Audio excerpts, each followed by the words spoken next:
You've been pushed and pulled about this week, Izzy, she muses, giving me a sideways smile. Let's have a look. I wave my hand flippantly, brushing her off. It's nothing. I'll be the judge of that, she scolds, pulling me to a stop and pushing my shoulder-length wavy black hair away from my neck. I thought you asked Pam to cut his nails. I wince, not wanting to get my colleague into trouble. I did? Susan rolls her eyes at my feigned ignorance. Come on, it's the end of your shift. Let's get handover done so you can go home.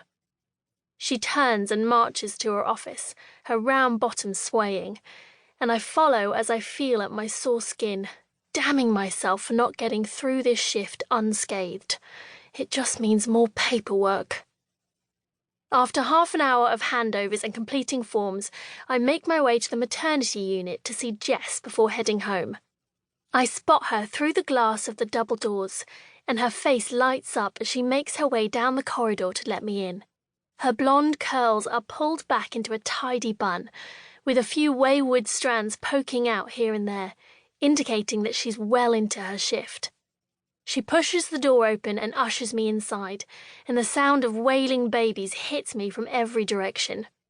Jesus, there's some serious lung exercises going on tonight, I say on a laugh. My best friend nods her agreement and wipes her hands down the front of her dress.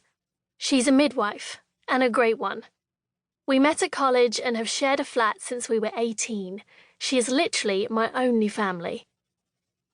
There must be a full moon, Jess says, her eyes landing on my neck. Wow, that's a bad one. I reach up and feel again, wincing, my fingers slipping across the antiseptic cream. Frank made a bid for freedom. Damn, girl! You should have followed my lead. Babies can't strangle you. No, but women in labour can. That's why we have birthing partners, she winks, and I chuckle, buttoning up my coat, ready to face the cold. What time are you done? I ask. 6 a.m. My face bunches in sympathy. The red eyes shift. Don't wake me when you come in. I dip and kiss her cheek. Just as an almighty bellow rings through the air, a woman in labour screaming to high heaven. I'm never having children. I shudder, backing away to the door. Yeah, me either, Jess confirms. Hey, only a week to go. The mention of our upcoming trip makes me grin like a fool. Vegas, baby, I call, hearing more screams. They flatten both of our smiles and remind us that we have a few more shifts to go before we can get really excited. There's a vagina awaiting your presence. Jess sighs and wanders off. I've seen enough vaginas to last me a lifetime, but I plan on counteracting them with nothing but cock in Vegas. She looks over her shoulder all coy, and a laugh rumbles up from my tummy, erupting and drowning out the pleas for drugs coming from the room down the corridor.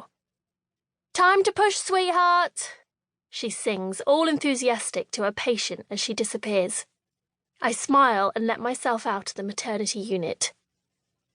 After collecting a takeaway tea from the cafe, I break into the cool winter evening and start the long walk home.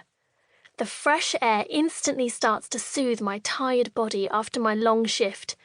Walking to and from work isn't just done out of necessity. On my way to the hospital, the brisk half-hour walk does a grand job of waking me up, readying me for my shift. On my way home, the lazy stroll helps me clear my mind and wind me down.